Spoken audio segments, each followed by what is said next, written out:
Price action trading में बहुत ही important reversal candlestick pattern माने जाने वाली हैमर कैंडल के बारे में जानेंगे। यहाँ प्राइस डाउन ट्रेंड में है और बॉटम एरिया में एक हैमर कैंडल को फॉर्म करते हुए प्राइस रिवर्स होकर प्राइस ऊपर निकल जाती है। हैमर कैंडल में बॉडी हमेशा छोटी होती है और कैंडल विक कैंडल बॉडी की तुलना में बहुत लंबी होती है। कैंडल की विक जितनी ज़्यादा लंबी होगी उतनी ही कैंडल ज़्यादा बेटर परफॉर्मेंस करेगी। हैमर कैंडल रेड या फिर ग्रीन दोनों कलर की हो सकती है, यहाँ कैंडल के कलर से कोई फर्क नहीं पड़ता। प्राइस एक्शन के अनुसार यहाँ प्राइस नीचे आते हुए सेलर्स मार्केट में अपना कंट्रोल खो चुके हैं और वह अपनी पोजीशन से एग्जिट कर रहे हैं। उसी समय न्यू बायर्स मार्केट में अपनी एंट्री बनाते हुए प्राइस को एक बार फिर से ऊपर की तरफ ले जाने की कोशिश में लगे हैं। इसी कारण प्राइस यहाँ से एक डाउन ट्रेंड से अप ट्रेंड में कन्वर्ट हो चुकी है। यहाँ मार्केट में पहले से मौजूदा सेलर्स में से कुछ सेलर्स प्राइस को नीचे खींचने की आखिरी कोशिश करते हैं और बाकी बचे सेलर्स अपना प्रॉफिट बुक करने में लग जाते हैं, जिसके कारण सेलर्स की स्ट्रेंथ कमजोर हो जाती है। उसी वक्त न्यू बायर्स मार्केट में अपनी एंट्री करते हैं और बाकी बचे सेलर्स को मार्केट से बाहर निकालकर डाउन ट्रेंड को एक अप ट्रेंड में कन्वर्ट कर देते हैं। चलिए अब चार्ट पर कुछ एग्जाम्पल देखते हैं। एक बेरिश ट्रेंड में चार्ट पर दो बड़ी बड़ी रेड कैंडल बनती है, जिससे मार्केट में एक डाउनफॉल आता है और प्राइस तेजी से नीचे गिरती है। इन दो कैंडल में प्राइस एक बहुत बड़ा डिस्टेंस पार कर लेने से इसके बाद मार्केट में नए सेलर्स और ऐड नहीं होते, जिससे प्राइस छोटी छोटी रेड कैंडल बनाते हुए नीचे जाती है। यहाँ सेलर्स द्वारा बनाया गया सेलिंग प्रेशर कम होता देख नए बायर्स मार्केट में एंट्री करते हैं और प्राइस को ऊपर ले जाने की कोशिश करते हैं, जिससे चार्ट पर हैमर कैंडल फॉर्म होती है। लेकिन एक बार फिर से सेलर्स प्राइस को नीचे खींचने की कोशिश करते हैं, मगर बढ़ते बाइंग प्रेशर के कारण प्राइस रिवर्स होकर ऊपर निकल जाती है। इस चार्ट पर यहाँ प्राइस अप ट्रेंड मोमेंटम में हायर लो का प्राइस एक्शन बनाते हुए ऊपर जाती है, मगर कुछ समय बाद सेलर्स मार्केट में एंट्री करते हैं और प्राइस को रिवर्स करते हुए नीचे ले आते हैं, जिससे चार्ट में निचले लेवल पर एक सपोर्ट एरिया बनता है। जैसे ही प्राइस इस सपोर्ट एरिया में आती है, मार्केट में सेलिंग प्रेशर कम होने से सेलर्स अपनी पोजीशन कट करके प्रॉफिट बुकिंग करते हैं और उसी समय नए बायर्स इस लेवल पर अपनी एंट्री बनाते हैं, जिससे प्राइस अपना प्रीवियस अप ट्रेंड कंटिन्यू करती है। किसी भी चार्ट में केवल हैमर कैंडल को देखकर आप रिवर्सल ट्रेड नहीं ले सकते। हैमर कैंडल के साथ साथ आपको चार्ट पर प्राइजेशन में बन रहे सपोर्ट लाइन का भी इस्तेमाल करना होगा।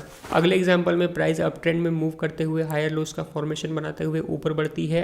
प्राइस जैसे ही एक नया हाई लगाती है, मार्केट में पहले से एंट्री बना चुके बायर्स अपना प्रॉफिट बुक करते हैं, जिससे प्राइस में छोटा सा करेक्टिव मूव आता है।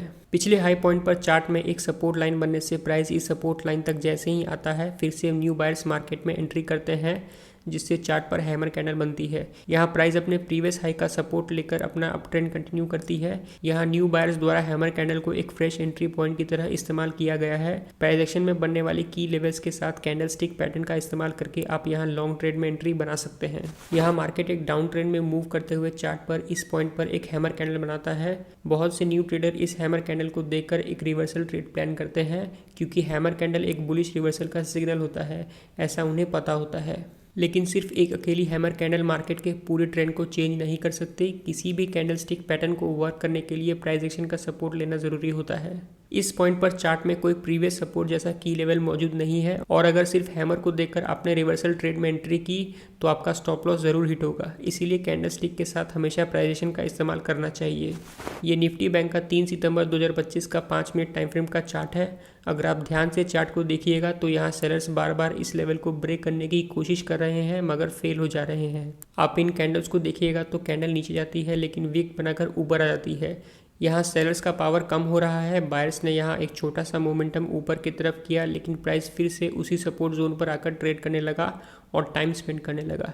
सेलर्स द्वारा बार बार इस लेवल को ब्रेक नहीं कर पाने की वजह से यह एक इम्पॉर्टेंट सपोर्ट बन जाता है और प्राइसेशन भी इस की लेवल को सपोर्ट कर रहा है, जिससे मार्केट में फिर से बायर्स एक्टिवेट होते हैं और बिल्कुल की पॉइंट पर हैमर कैंडल फॉर्म करते हैं।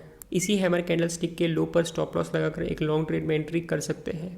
जब भी हैमर कैंडल बनता है तो आप ज़रूर चेक करें कि हैमर कैंडल प्राइस एक्शन के साथ साथ बन रहा है और कोई इंपॉर्टेंट की लेवल या फिर सपोर्ट एरिया पर बन रहा हो, क्योंकि hammer candle stick important support area पर ही सबसे अच्छा रिवर्सल ट्रेड देता है और उस टाइम पर इस कैंडल स्टिक के फेल होने का चांस बहुत कम होता है।